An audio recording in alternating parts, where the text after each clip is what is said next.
میرا نام صبا ہے۔ میری عمر ابھی 28 سال ہے۔ میں نے B.Ed کیا ہوا ہے۔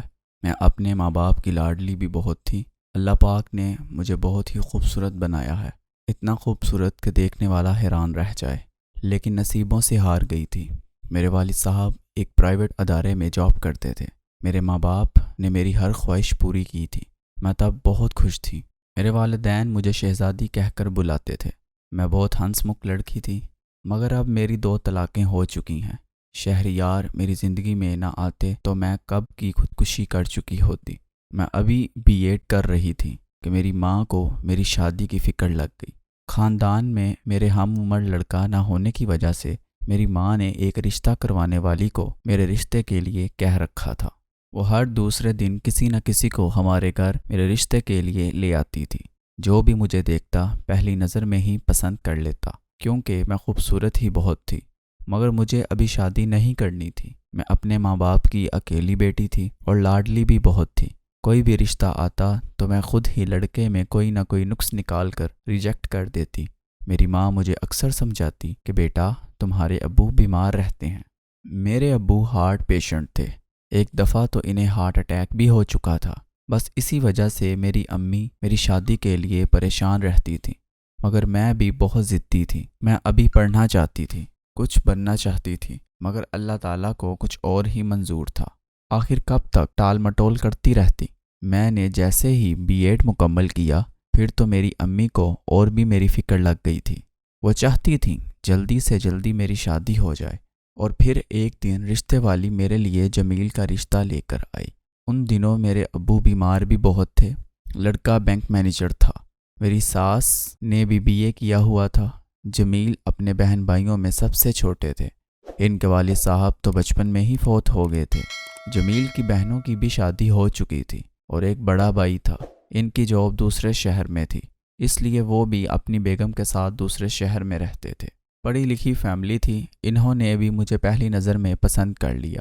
میرے والدین بھی ان کے گھر گئے تو انہیں بھی جمیل اور ان کی فیملی بہت اچھی لگی۔ میں اب بھی شادی نہیں کرنا چاہتی تھی، مگر ابو کی حالت دیکھ کر میں چپ ہو گئی۔ میرا رشتہ طے ہو گیا اور 2 ماہ بعد شادی تھی۔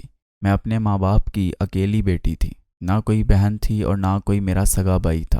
ہاں، البتہ میری خالہ کا بیٹا جاوید، جو میرا منہ بولا بھائی بنا ہوا تھا، مجھ سے عمر میں بھی بہت چھوٹا تھا۔ میری پہلی شادی کے وقت جاوید ابھی 15 سال کا تھا۔ مجھے اچھی طرح یاد ہے، میری شادی کے دنوں میں وہ 1 ہفتہ ہمارے گھر میں رہا تھا۔ کوئی کام کرنے والا تو تھا نہیں، ابو بھی بیمار رہتے تھے۔ میری شادی کے سارے انتظام ابو کے ساتھ مل کر اسی نے کیے تھے۔ تھا تو وہ میرا منہ بولا بھائی، لیکن وہ مجھے سگے بھائی سے بھی زیادہ عزیز تھا۔ میری ہر بات مانتا، مجھے باجی جی کہتا، اور باجی جی کہتے کہتے اس کی زبان نہیں تھکتی تھی۔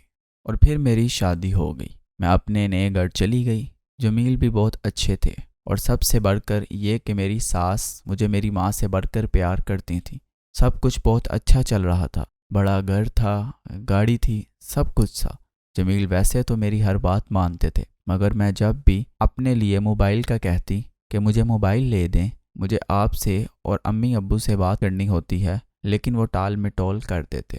میں موبائل کے لیے ضد کرتی تو وہ چپ ہو جاتے، اپنا موڈ خراب کر لیتے۔ شاید وہ مجھے موبائل نہیں لے کر دینا چاہتے تھے۔ پھر میں بھی چپ ہو گئی۔ دن ایسے ہی گزرتے گئے۔ میرے ابو اکثر میری خالہ کے بیٹے کے ساتھ آتے۔ سب کچھ ٹھیک چل رہا تھا۔ میرا منہ بولا بھائی میرے بلانے پر ہفتے میں 1 بار ضرور آتا تھا، کبھی امی ابو کے ساتھ تو کبھی اکیلا۔ شادی کو ابھی 3 ماہ ہی گزرے تھے کہ مجھے محسوس ہونے لگا جمیل مجھ پہ شک کرنے لگے ہیں۔ میری ساس کے پاس تو فون تھا اور روزانہ بینک سے اپنی امی کو فون کرتے۔ ویسے تو وہ شام کو گھر آتے تھے، مگر جس دن میری خالہ کا بیٹا میرا منہ بولا بھائی آتا، وہ جلدی سے گھر آ جاتے۔ اور پھر ایک دن وہ ہو گیا جو نہیں ہونا چاہیے تھا۔ میرا بھائی جاوید آیا ہوا تھا۔ جمیل اچانک کمرے میں داخل ہوئے۔ وہ بہت غصے میں تھے، مجھ پہ چلانے لگے، تمہارا اس کے ساتھ کوئی چکر ہے؟ میرے پیروں تلے سے زمین نکل گئی۔ خدا گواہ ہے، وہ میرا چھوٹا بھائی تھا بس۔ جمیل نے اسے دھکے دے کر نکال دیا۔ میں بہت روئی، جمیل کی منتیں کی۔ جمیل ایسی کوئی بات نہیں ہے، پاؤں پکڑے، مگر وہ اٹھ کر باہر چلے گئے۔ اس رات میں بہت روئی تھی۔ میرے ماں باپ کو پتہ چلا تو انہوں نے بھی میری ساس کو ہر طرح سے تسلی دی۔ ایسی کوئی بات نہیں ہے، پھر مجھ پہ ایک راز کھلا جو جمیل اور میری سانس نے ہم سے چھپا رکھا تھا۔ وہ یہ کہ جمیل کی بڑی بہن کا کسی کے ساتھ موبائل پہ چکر تھا۔ کسی وجہ سے، وہاں رشتہ نہ ہونے کی وجہ سے، وہ ایک دن اپنے عاشق کے ساتھ بھاگ گئی اور آج تک اس کا کوئی پتہ نہیں تھا کہ وہ کہاں ہے۔ یہ بات میرے سسرال والوں نے ہم سے چھپا کر رکھی تھی۔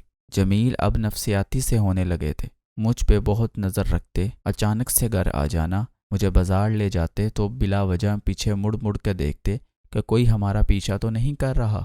میں بہت روتی، پتہ نہیں میری خوشیوں کو کس کی نظر لگ گئی تھی۔ میری جنت سی دنیا دوزخ بن گئی تھی۔ میری ساس بھی مجھ پہ شک کرنے لگی تھی۔ میرا بھائی میرے گھر آنا چھوڑ گیا تھا، پھر بھی مجھے تانے دیے جاتے تھے کہ وہ تمہارا منہ بولا بھائی نہیں بلکہ یار تھا۔ دل کرتا زمین پھٹ جائے اور میں دھنس جاؤں۔ پتہ نہیں مجھے کس بات کی سزا مل رہی تھی۔ دن ایسے ہی گزر رہے تھے۔ چھوٹی عید آنے والی تھی۔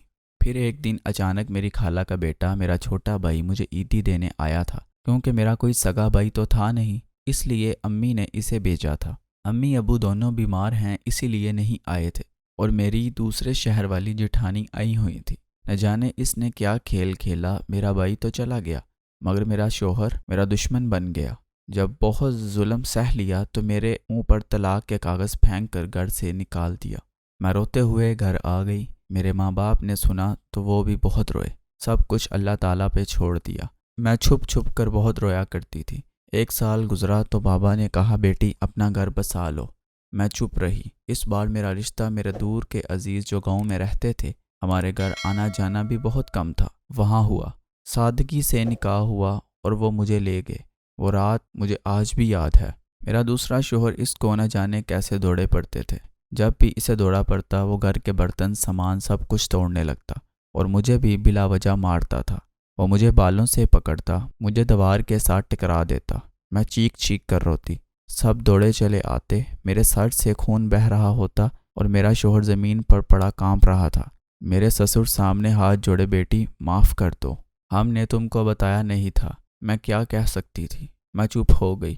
اس سے مجھے ڈر لگنے لگا تھا۔ اصل میں وہ لوگ مجھے اپنے بیٹے کی نوکرانی بنا کر لائے تھے۔ چلو ہمارے پاگل بیٹے کو سنبھال لے گی۔ پھر 2 مہینے تک اس کا ٹارچر سہتی رہی۔ میں نے بہت سے ڈاکٹر سے بات کی تھی لیکن وہ لا علاج تھا۔ یہ نہیں کہ وہ جان بوجھ کر مارتا تھا مجھے، لیکن جب اسے دورہ پڑتا تھا اسے کچھ سمجھ نہیں آتا تھا۔ پھر ایک دن گاؤں کے کتوں نے اسے بری طرح کاٹ لیا۔ بہت زخمی ہو گیا۔ وہ ہسپتال میں داخل تھا۔ جب بھی ہوش آتا تو میرا نام لے کر پکارتا۔ میں اس کے پاس بیٹھی ہوتی۔ ڈاکٹرز نے جواب دے دیا کہ حالت بہت نازک ہے۔ رات کے 2 بج رہے تھے۔ میں پاس بیٹھی تھی۔ اسے ہوش آیا تو میری طرف دیکھ کر ہاتھ جوڑ کر معافی مانگنے لگا۔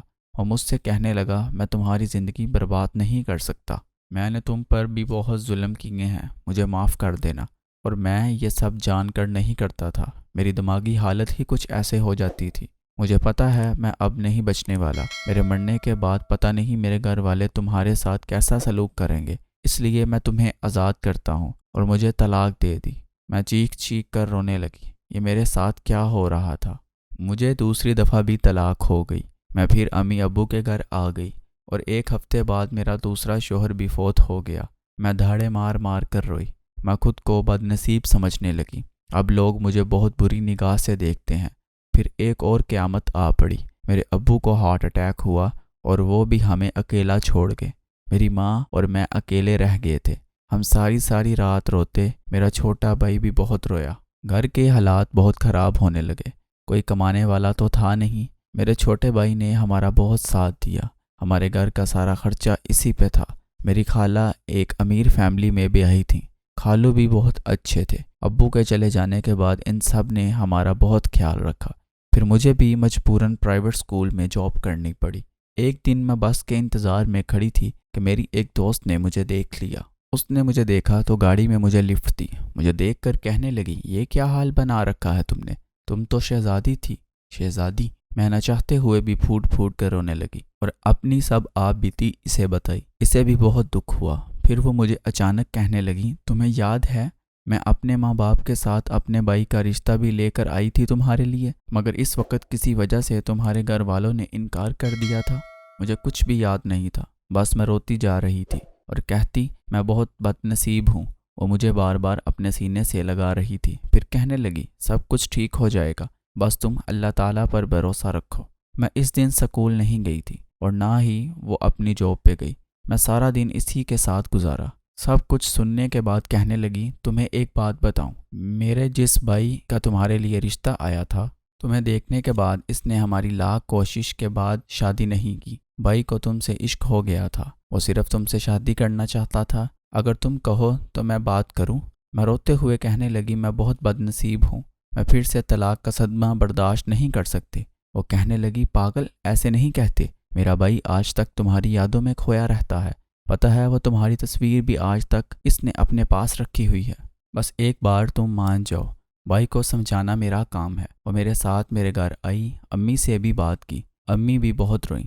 شہریار اور اس کے گھر والوں کو کوئی اعتراض نہیں تھا کہ میں 2 دفعہ طلاق شدہ ہوں، اور پھر سب کی رضامندی سے میری شادی شہریار سے ہو گئی۔